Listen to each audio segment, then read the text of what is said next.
Okay, it's beginning. I am packing for a trip on a Greyhound bus for 18 and a half hours. I've never been on a Greyhound before in my life. I did ride a bus for a pretty good while, but it was never in the United States, so I don't know how that experience is going to compare. But this is going to be interesting because it's 18 and a half hours. We're going to go through from Louisville to Nashville, Nashville to Mobile. So we'll see. Okay, of all the things I'm packing, I'm not going to highlight like all the things because there's a bunch of them, obviously, all over the place. But one thing I do want to highlight is this guy right here. This is the nerdiest, most hipster thing that I own. It is an AlphaSmart Neo. It's basically just a big old typewriter that's digital.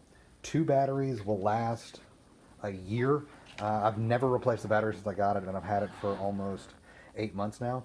But all it is you just simply turn it on and then type. So this is file 4. I don't know what's in that, but that's it. So if you like non-distractive writing, it's even got spell check, and you can go to other categories. And you can basically save five documents or 8 documents, and then just write with no distraction. You're not going to get any Facebook messages on that.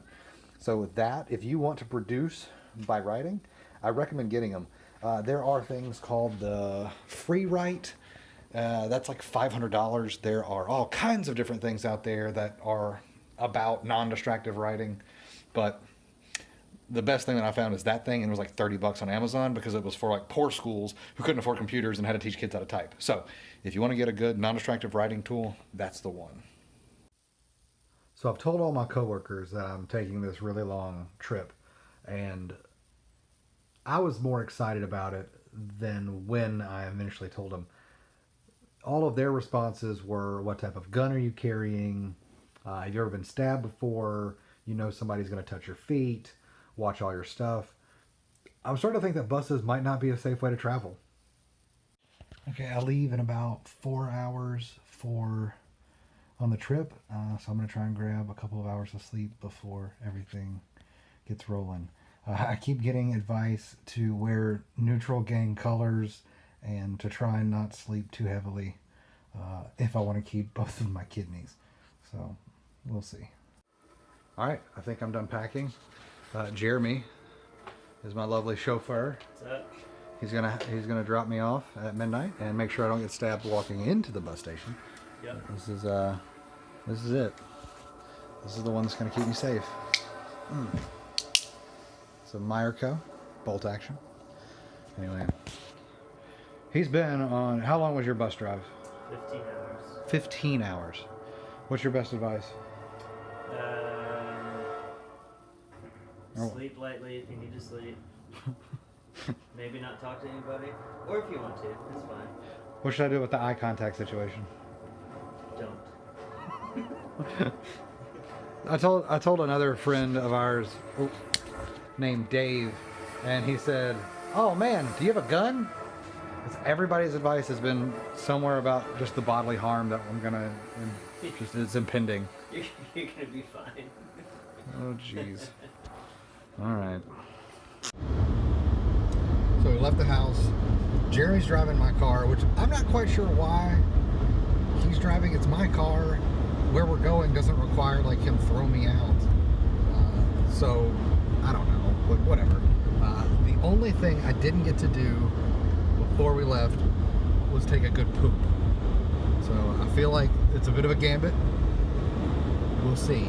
How do you feel about airplane bathrooms? I've always been scared of getting sucked out. This is worse. Well, but I mean, like, this thing is, if I get sucked out of this one, I'll just like roll onto the side of the interstate. Under the bus. Immediate death. Yeah.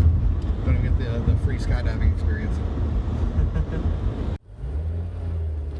All right, we're passing Metro Corrections, where Jeremy's been.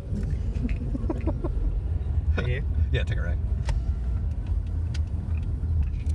You've been there too. So that's Jeremy. at the ATM. Some guy asked him to buy him a bus ticket, and Jeremy's giant heart was like, yes, absolutely. So Jeremy's buying him a bus ticket. This is the rest of it.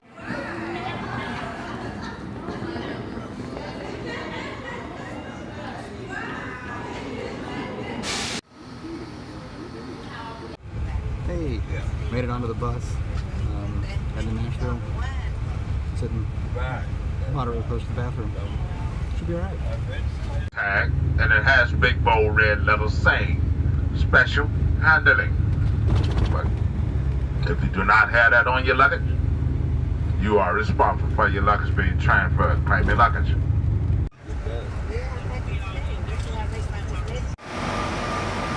Next stop done. Onward. Hey, so far so good. Just got done with the first leg. We made it to Nashville, so pretty good. A lot of people are tired. I had one crazy guy on the bus. Interesting, very interesting. But yeah, so far it's going pretty good. Pretty crazy place, but yeah.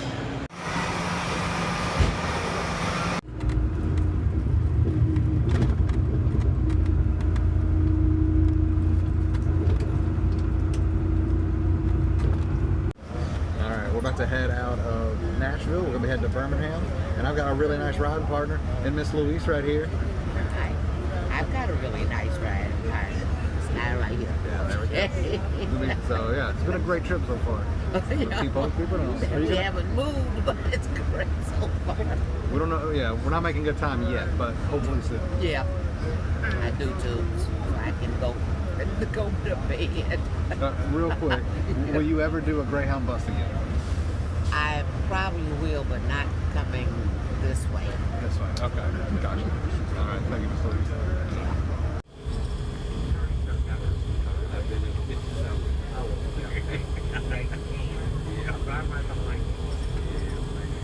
This is the first time I've been concerned. The bus isn't working, so they're going to try and figure something else out, I think. All right. We're almost to Jackson, Mississippi. Got a good friend here named Curtis. Okay. Good stuff. It's been a good trip. Okay, you'll make sure. Lunch.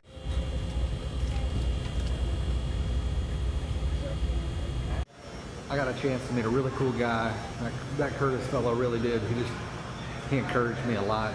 We got to talking about why it is I'm going down to Louisiana, where he's going. Man, it was just really cool. If you're thinking about riding a Greyhound, the first thing you got to know, it's loud. 24/7. It is just loud all the time, and it's a little bit dirty, but that's kind of part of the charm. So that's the first obstacle to overcome.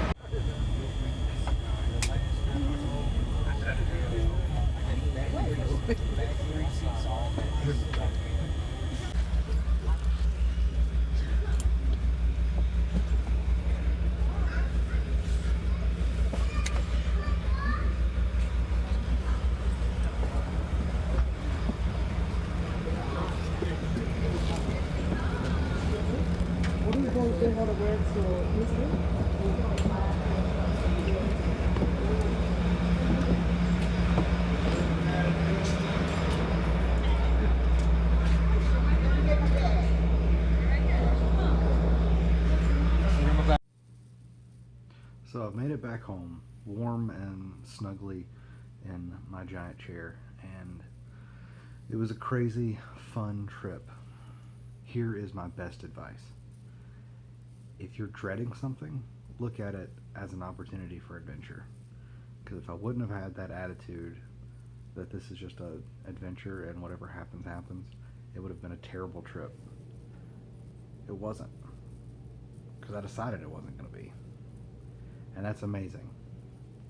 Also, update on Miss Louise. I got to talk to her a good bit more on the trip, and she was going down from Detroit to Tuscaloosa, Alabama to see her good friend who is showing signs of dementia.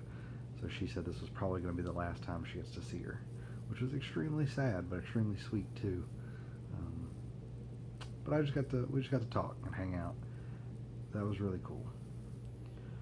Real tips for riding a Greyhound bus, over and against all the stuff that everyone else said. wear closed-toed shoes, wear pants, bring a jacket even if you're not cold, bring extra money, and expect to help somebody out. There were a lot of people in really desperate situations, and it was really cool to get to see how a lot of folks just kind of took care of each other in that context. Anyway, would I do it again? I don't know. It was long. It was tough at points, but it was cost effective. It was definitely inexpensive, but it was interesting, and I had a good time. You should do it at least once. At least once in your life. Get out there and ride a Greyhound bus for a long time and talk to the people around you and see how some people live. So that's the journey. I got to see my wife and kids for the first time in like a week and a half, so that was pretty great. I had a wonderful time in Louisiana, but yeah, it was a fun journey.